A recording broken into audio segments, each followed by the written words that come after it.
You're with Gilbo's Cut to the Chase. I'm John Gilbert. Thank you for joining me. New South Wales is just around the corner from a state government election, but it's not just another election. With soaring electricity, gas, grocery prices and housing prices out of control, the decisions that voters make at this election are going to have far-reaching ramifications for some of the most vulnerable people in the community. But the New South Wales government landscape is changing.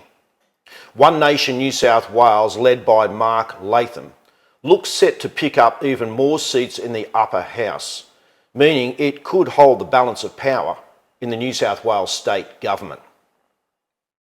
With me today is a 6-year veteran of local government, Colin Grigg. Colin is one of the critical candidates for One Nation New South Wales for the upper house. We're talking with him today. Colin Grigg, thank you for joining me. Thanks for having me, John. It's great to be with you. Let's cut to the chase. Electricity, gas, groceries, they're out of control. What are you going to do to bring those back into line so they're affordable again? Well, we're going to drive down, number one, power prices by building the Bayswater 2 coal-fired power station. But One Nation's plan is to have a really strong mix of coal, of gas, and nuclear and renewables so that we can make New South Wales a global superpower of energy. And with nuclear, you did actually try to make a move on nuclear power as a local government politician recently. How did that go? Well, it didn't go real well, John. I was the only one that voted for it. But see, people still have this hangover with nuclear, whereas nuclear has gone ahead in great strides, made great strides to move forward and to be modular now. And you can literally move one in on a truck and just lift it off and put it down. And that's what I wanted to happen at Eraring was, you know, the infrastructure's there, John. We don't have to do anything except plant these things in there and attach them to the grid. But how much can you bring prices down with this strategy? I think we can go back to probably halving power bills if we get in and we have the balance of power. Housing is a hot one at the moment. It's creating a lot of properties. How are you going to bring the cost of housing down, especially for low income earners? Well, number one, John, we have governments now, both state and federal, who seem to just live in fairyland. We're taking 200,000 migrants a year, which I have nothing against, but we're not building the infrastructure. And so right now, there's a real shortage of housing and it's serious. People are going to be living in tents. And we're taking 200,000 extra people in. People can't even rent at the moment. The rents are going through the roof. You know, people are paying, even around Lake Macquarie, they're paying $1,000 a week for a house. When they apply to go for a house, they've got to apply just to go for a visit. It's just a ridiculous situation, John. And we want to bring affordable housing forward. It's something that a lot of the politicians have taken up, but they're doing nothing about, mate. One Nation wants to change that. But from the upper house at New South Wales, should you get in, how are you going to increase housing stock when that largely rests with local councils? Well, we want to streamline the development application process. We want to see give a 12-month limit on development applications. And we want to see new houses built, new housing areas. It has to happen. You know, like people want to preserve nature and all of those things, but people deserve to have a house, John. Absolutely. Yep. That's what we want to do. We want to build houses, affordable housing. And look, it's happening to some degree. I can't say it's not happening at all, but there seems to be a lot of red tape, John. Now, New South Wales One Nation is led by Mark Latham. He's high profile, he's well known.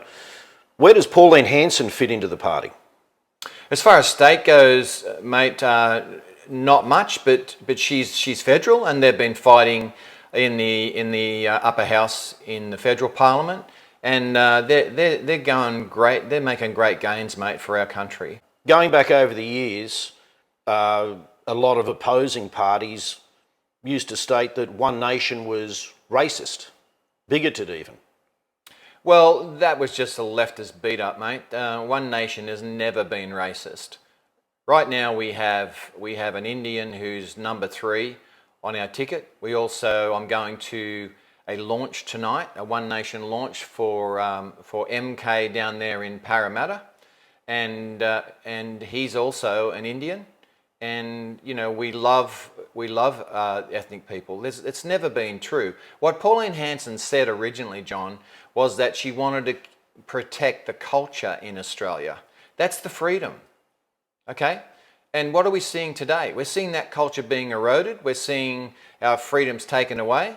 John, you know that you can't say whatever you want to say these days. You can think it, but you know you're not allowed to say it. And I always say, if you know what you're not supposed to do, it's control. So how will you fight against political correctness from the New South Wales State Upper House? How can you take that on? Well, if we have the balance of power, then they have to come to us, John. They have to come to us to get our permission to vote with them, and we decide whether or not we're going to vote that way. It gives us control in the upper house, and we have a real chance in this election to controlling the upper house. So we have to believe, and politics being politics, it's never sure, but we're certainly believing, and if the polls are right, then we're looking like doing that.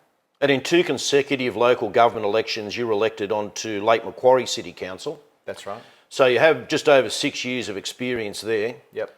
Is that going to be enough grounding in something like the New South Wales Upper House? It's a completely different ballgame. Well, John, being a parliamentarian, or a politician, I should say, is representing the community, and that's what we want to do in One Nation. One of our slogans is "We say what you think." And I think that's a boldness that One Nation has to bring back freedoms, to bring back morals, to bring back education in schools where it's reading, writing and arithmetic. We want to see kids going forward. As Mark said recently, we're one of the last nations in the world as far as education diminishing is going. We're talking more about things like critical race theory and gender fluidity. We need to get back to the basics. And the current government, over the last 12 years that they've had power, has sold off $91 billion worth of New South Wales critical assets. Most people are over it. Most people want it to stop, and they're seeing the disadvantages that we're feeling from that now. Where do you stand on public asset sell-offs? We want to stop public asset sell-offs, John. We want to see manufacturing come back into Australia. We signed a UN deal where we would shove everything offshore and help the third world countries by allowing them to do it. Just the other day, we shut down our only paper mill down in Victoria because it's not about forests, it's about politics. And Australia doesn't have much manufacturing around anymore. We've lost Ford, we've lost Holden, just as far as car manufacturing goes. There's the electricity grid's been sold off. All of these things are not good. We all thought it might be a good idea, but we're finding out in practicality, John, that these things just don't work.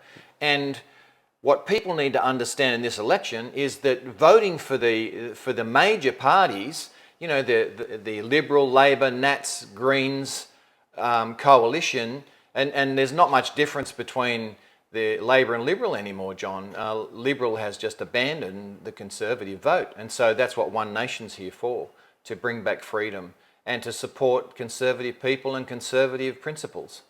So at the end of this election, after March 25th, what does a good result look like for One Nation New South Wales? Well, we'd like to get at least 5 in the upper house, which would give us a pretty close standing on control in the upper house. If we could get 6, it would be perfect. We would have the control of the house.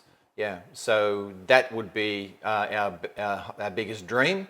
If we got more than that, that would be so fantastic. But I think the Liberal Party is running about 17 candidates in the upper house. One Nation's running somewhere in the vicinity of 7 or 8. But if we get that many, we'll have balance of power. Colin Grigg, thank you for joining me on Gilbo's Cut to the Chase. It's been a pleasure speaking with you. Thank you for joining us on our podcast and on our live stream. We'll see you for our next interview. There'll be plenty more coming up as we move towards the March 25th election. I'm John Gilbert. Thank you for joining us as we cut to the chase.